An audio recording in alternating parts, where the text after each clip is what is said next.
صلو علیہ وآلہ صلو۔ السلام علیکم دوستو، آج کی ہماری اس ویڈیو کا عنوان ہے جنتی لاٹھی۔ جی ہاں، یہ وہی لاٹھی ہے جس کو عصائے موسیٰ بھی کہتے ہیں۔ یہ حضرت موسیٰ علیہ السلام کی وہ مقدس لاٹھی ہے جس کے ذریعے آپ کے بہت سے ان معجزات کا ظہور ہوا جن کو قرآن مجید نے مختلف عنوانوں کے ساتھ بار بار بیان فرمایا۔ یہ لاٹھی حضرت موسیٰ علیہ السلام کے قد کے برابر 10 ہاتھ لمبی تھی۔ اس کے سر پر 2 شاخیں تھی جو رات میں مشال کی طرح روشن ہو جایا کرتی تھی۔ یہ جنت کے درخت پیلوں کی لکڑی سے بنائی گئی تھی۔ اس کو حضرت آدم علیہ السلام جنت سے اپنے ساتھ لے کر آئے تھے۔ ویسے تو قرآن میں اس کے بہت سے معجزات بیان کیے گئے ہیں، جن میں اس کو اپنے ہاتھ میں لے کر اس کے سہارے چلنا، اس سے بات چیت کر کے دل بہلانا، دن میں اس کا درخت بن کر آپ پر سایہ کرنا، رات میں اس کی دونوں شاخوں کا روشن ہو کر آپ کو روشنی دینا، کنویں سے پانی بھرتے وقت اس کا رسی بن جانا اور اس کے دونوں شاخوں کا ڈول بن جانا، بوقت ضرورت اس کا درخت بن کر حسب خواہش پھل دینا، اس کو زمین میں گاڑ دینے سے پانی نکلنا وغیرہ۔ لیکن 3 معجزات کا تذکرہ قرآن مجید میں بار بار فرمایا گیا جو کہ حسب ذیل ہے۔ عصا کا سانپ یعنی اژدہا بن جانا، اس کا ذکر قرآن کی سورۃ طٰہٰ رکوع نمبر 3 میں ہے، جب فرعون نے ایک بہت بڑا میلہ لگوایا اور اپنی پوری سلطنت کے جادوگروں کو جمع کر کے حضرت موسیٰ علیہ السلام کو شکست دینے کے لیے مقابلے پر لگا دیا۔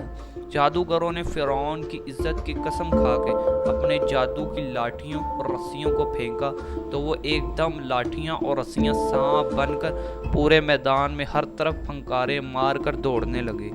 حضرت موسیٰ علیہ السلام نے خدا کے حکم سے اپنی مقدس لاٹھی کو ان سانپوں کے ہجوم میں ڈال دیا تو یہ لاٹھی ایک بہت بڑا اور نہایت ہیبت ناک اژدہا بن کر جادوگروں کے تمام سانپوں کو نکل گیا۔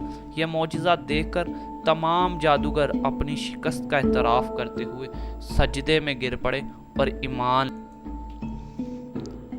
ایک اور معجزہ جس کا ذکر قرآن کی سورۃ بقرہ رکوع نمبر 7 میں ہے، عصا مارنے سے چشمے جاری ہو گئے۔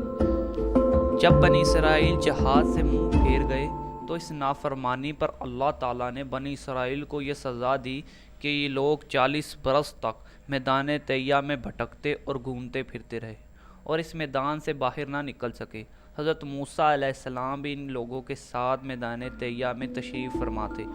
جب بنی اسرائیل میدان میں بھوک و پیاس کی شدت سے بے قرار ہو گئے تو اللہ تعالیٰ نے حضرت موسیٰ علیہ السلام کی دعا سے ان لوگوں کے کھانے کے لیے من و سلوہ آسمان سے اتارا۔ کھانے کے بعد جب یہ لوگ پیاس سے بےتاب ہو گئے تو پانی مانگنے لگے تو حضرت موسیٰ علیہ السلام نے پتھر پر اپنا عصا مار دیا تو اس سے پتھر سے 12,000 چشمے پھوٹ کر بہنے لگے اور بنی اسرائیل کے 12 خاندان اپنے اپنے چشمے سے پانی لے کر خود بھی پینے لگے اور اپنے جانوروں کو بھی پلانے لگے، اور یہ پورے 40 برس تک سلسلہ جاری رہا۔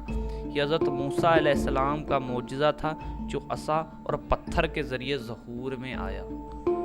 اور جب ایک رات حضرت موسیٰ علیہ السلام پر یہ وحی اتری کہ وہ اپنی قوم بنی اسرائیل کو اپنے ساتھ لے کر رات میں مصر سے ہجرت کر جائیں، چنانچہ حضرت موسیٰ علیہ السلام بنی اسرائیل کو ہمراہ لے کر رات میں مصر سے روانہ ہو گئے۔ جب فرعون کو پتہ چلا تو وہ بھی اپنے لشکر کے ساتھ لے کر بنی اسرائیل کی گرفتاری کے لیے چل پڑا۔ جب دونوں لشکر ایک دوسرے کے قریب ہو گئے تو اللہ تعالیٰ نے حضرت موسیٰ علیہ السلام کو حکم فرمایا کہ تم اپنی لاٹھی دریا پر مار دو۔ چنانچہ جوں ہی آپ نے دریا پر لاٹھی ماری تو فوراً ہی دریا میں 12 سڑکیں بن گئیں اور بنی اسرائیل ان سڑکوں پر چل کر سلامتی کے ساتھ دریا سے پار نکل گئے۔ فرعون جب دریا کے قریب پہنچا اور اس نے دریا کی سڑکوں کو دیکھا تو وہ بھی اپنی لشکریوں کے ساتھ اس سڑکوں پر چل پڑا۔ جب فرعون اور اس کا لشکر دریا کے قریب پہنچا اور بیچ میں پہنچ گیا تو اچانک دریا موجیں مارنے لگا اور سب سڑکیں ختم ہو گئی اور فرعون اپنے لشکر کے ساتھ دریا میں غرق ہو گیا۔ دوستو، اگر آپ کو ہماری ویڈیو اچھی لگی تو ہمارا چینل سبسکرائب کریں اور ہماری ویڈیو کو ضرور لائک کیجیے گا۔ شکریہ۔